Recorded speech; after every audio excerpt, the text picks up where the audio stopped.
I don't know why I'm writing this. Maybe so that someone will know. A year ago, I bought a small house in a remote village called Box End. I wanted to escape the city bustle, to enjoy the peace and nature.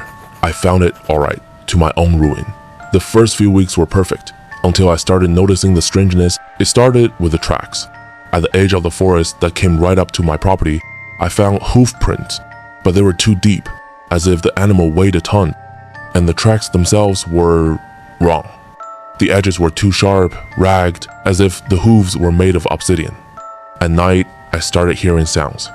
The snap of branches, but not like an ordinary animal makes. This cracking was slow, methodical, as if something huge and unhurried was circling my house. One day, I saw it. At sunset, at the very edge of the woods, stood a deer.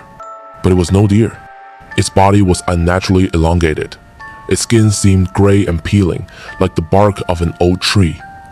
And its antlers, they weren't like antlers, more like dry, blackened branches, chaotically intertwined and sharp as knives. It didn't move, just stood and watched my house with its completely black, pupilless eyes. A week later, my best friend, Dima, came to visit. He had always been a skeptic. When I told him about my fears, he just laughed. "Oh man, you're just lonely. That's why you're seeing things. Let's go fishing tomorrow. It'll clear your head." I was glad he was there. I thought that with two of us, it wouldn't be so scary.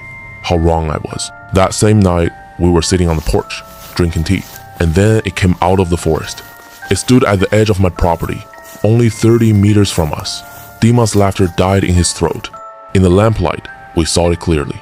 Gray, as if rotting flesh stretched over an incorrect skeleton, and the antlers, like a crown of thorns, grown directly from its skull.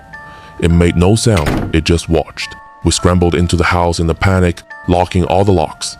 Dima wasn't laughing anymore. He grabbed the fire poker, his hands trembling. Outside, we heard that same slow crack of branches, but now it was right against the walls.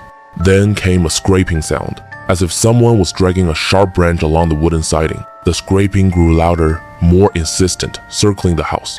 Suddenly, there was a deafening crash.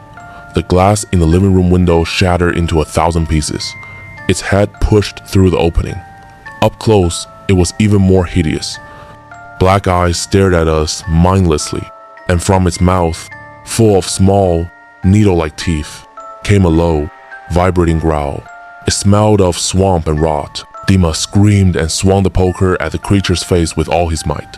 There was a sound like dry wood cracking, and the creature recoiled with a shriek. But one of its sharp antlers caught on Dima's jacket.